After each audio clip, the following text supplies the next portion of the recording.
Distance and displacement sound like they could be the same thing, but they're not. In this video, I'm going to show you the simple difference between them and give you an easy way to remember which one you're looking for. Let's start with distance. Here is your house, and here is your friend's house. The distance is going to be the total path traveled. So let's say, okay, I'm going over here and I'm walking down the street, going different blocks and getting over to my friend's house. And I'm walking and I'm walking and I'm walking, and here I go.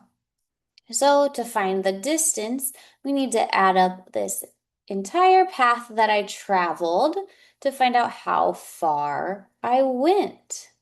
So we will just add that up and find out our distance. Now, displacement is going to be the change in position. So we're still starting here at our house, and we're still ending here at the friend's house. So this is the displacement. We start here, we end here. So as you can see, this number in the green is going to be way different than this in the red. And that, my friends, is the difference between distance and displacement. Distance is going to be the total path traveled. So we'll put this on our little path we did here. Then displacement is the change in position from where you started to where you ended.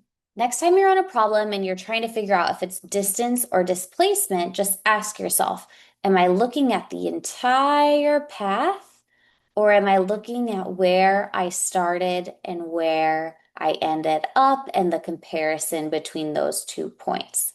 If it's the entire path, you're going to be looking for distance, and if it's a change in position, you're looking for displacement. I hope this helps, and I will see you in the next one.